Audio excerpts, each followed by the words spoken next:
الفيديو ده كافي ان هو يودي الفيديوهات بتاعتك في حته تانيه خالص. ازاي؟ انت جننت! ليه بقى؟ لان في الفيديو ده هوريك ازاي تعمل كابشن زي اللي انت شايفه دلوقتي بالعربي وبالانجليزي، وده كله على حاجتين بس، بريمير وكاب كات. زي ما احنا عارفين ان بريمير ما فيهوش اوتو كابشن، بس انا النهارده هخليك تعرف ازاي تعمل كابشن بالعربي وبالانجليزي على بريمير، وده كله مجاني تقدر تعمله في اي فيديو زي ما انت عايز طول الحياه. بس قبل ما نبدا الفيديو ما تنساش تعمل لايك للقناه عشان نكمل، وانت بتعمل لايك ما تنساش تعمل سبسكرايب، ويلا بينا نبدا الفيديو. اعملوا لك استرايك للبتاع وقول لهم يفعلوا زر الجرس. هنبدأ نروح على أول تطبيق وهو كاب كات، وهنروح عند كابشن هتلاقيها فوق، وهنخلي اللغة اللي احنا عايزين ترجمتها عربي زي ما انتم شايفين، وندوس جنريت ونستنى شوية. مش هياخد معانا 5 دقايق، مش هياخد معانا ثانيتين بالكتير يعني. بس كده زي ما انتم شايفين عمل معانا اهو، ادي الكلام ظهر قدامنا. وبس العب بقى زي ما انت عايز، تغير الفونت، تلعب في الألوان زي ما انت شايف. تمام، انا غيرت الخط اهو، غيرت اللون، وممكن نضيف له انيميشن زي ما انا عملت دلوقتي.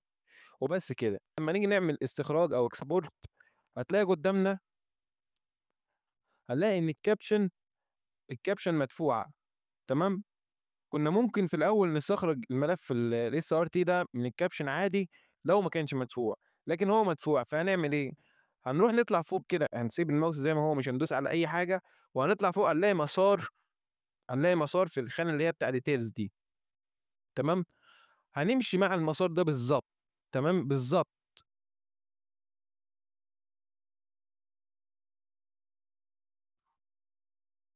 زي ما انتم شايفين مشينا مع المسار. هتروح كاب كات هتلاقي رقم موجود مع الديتيلز دي، هتدخل على الرقم، على الفولدر اللي فيه الرقم ده، هتلاقي الملف اللي احنا عايزينه، الملف اللي هو صيغته غريبه ده، اللي هو جيسون ده. تمام، هنروح للموقع اللي بعده، هو الموقع ده اللي انا هسيبه لكم تحت في الديسكريبشن، اللي هيحول الملف ده الى ملف اس ار تي. تمام، هناخد الملف وهندوس جنريت، هنلاقيه اتحول معانا الى الكلام اللي احنا عايزينه، او اتحول معانا الى ملف اس ار تي. عشان نحفظ الملف ده هندوس سيف.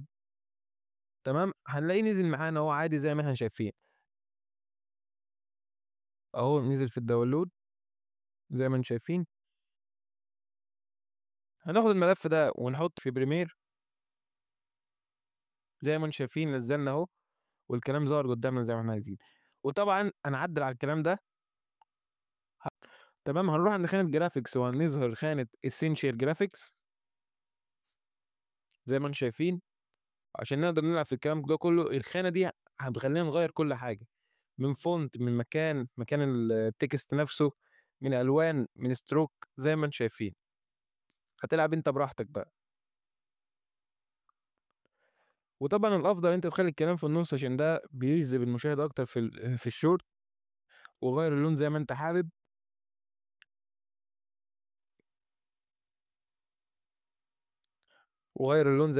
انا خليته اصفر زي ما انتم شايفين.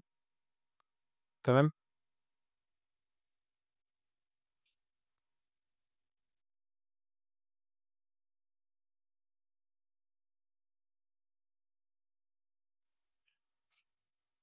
وغير الفونت.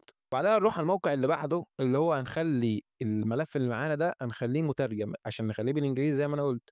فهناخد الملف ده، وهسيب لك الموقع ده طبعا في الديسكريبشن تحت، وهتلاقيه، وهنروح عند اللغه نخليها لغه انجليزيه وندوس ترانسليت، وهتلاقيه ترجم معانا كل حاجه. ولو انت كمان عايز تعدل في الكلام اللي مكتوب ده ممكن تعدل فيه عادي. عايزين ننزله ندوس داونلود عادي، هتلاقيه نزل معانا في الداونلود. هناخده ونحطه في بريمير ونجرب معاكم دلوقتي. وطبعا زي اللي احنا عملناه ده بالظبط، تلعب في الكلام، تظبط الفونت، اللون، زي ما انت، زي اللي احنا عملناه في العربي تعمله في الانجليزي.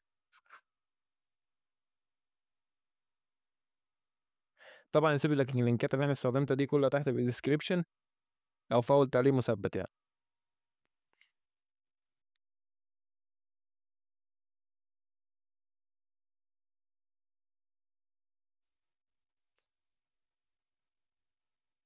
بس كده، عايزين نكبر الخط، هتلاقي عندك التكبير ده هتكبر زي ما انت شايف، وهو كبر معاك. بس كده يكون الفيديو بتاعنا خلص. يا رب. استنونا في فيديوهات تانية كتير. سلام.